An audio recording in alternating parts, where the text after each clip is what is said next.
మేము నేర్పించేదానికి మేము కనెక్టివిటీ చూపిస్తాం అక్కడ.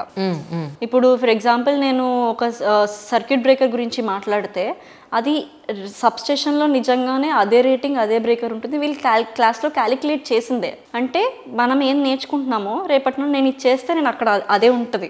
That something. ఇప్పుడు మీరు ఐటీలో నేను ఇక్కడ కోడ్ చేస్తాను, దాని ఫ్రంట్ ఎండ్ ఎక్కడ ఉందో డెవలపర్కి ఎప్పటికీ అర్థం కాదు. కరెక్ట్. నార్మల్గా ఒక ఫ్రెషర్ పాయింట్ ఆఫ్ వ్యూ, అదే ఒక ఫ్రెషర్ ఎలక్ట్రికల్ ఇంజనీర్ నేను ఒక ప్యానల్ డిజైన్ చేస్తే ఆ ప్యానల్ నా కళ్ళ ముందే కనిపించి నా కళ్ళ ముందే వర్క్ అవుతుంటుంది.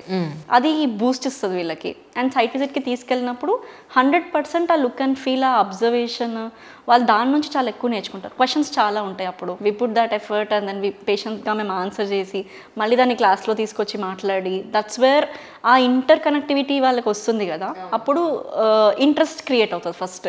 అండ్ దెన్ ఆటోమేటిక్గా they coming to that line. ఇప్పుడు ఒకరి ప్రెషర్లో, ఇప్పుడు నార్మల్గా మనమైనా అంతే కదా, ఎవరో మా బాబాయ్ ఎవరో చెప్పి ఇక్కడ బాగుంది నీకు ఇంట్రెస్ట్ ఉందన్నావు కదా వెళ్ళి జాయిన్ అవ్వు అంటే నేను వెళ్ళి చెప్పారు కాబట్టి జాయిన్ అవుతాను. కానీ ఆ ఇంట్రెస్ట్ వాళ్ళకి రావాలి, అప్పుడే కదా వాళ్ళు జాబ్ తెచ్చుకోగలుగుతారు. జాబ్ ర్యాండమ్గా ఒక కాలేజ్లో సీట్ వచ్చినట్టు కాదు కదా మ్యామ్. నువ్వు పర్ఫామ్ చేయాలి, నువ్వు ప్రూవ్ చేసుకోవాలి. నువ్వు ప్రూవ్ చేసుకోవాలి అంటే నువ్వు నేర్చుకోవాలి. సో ఆబ్వియస్లీ ఆ కాన్ఫిడెన్స్ మేము బిల్డ్ చేస్తాం.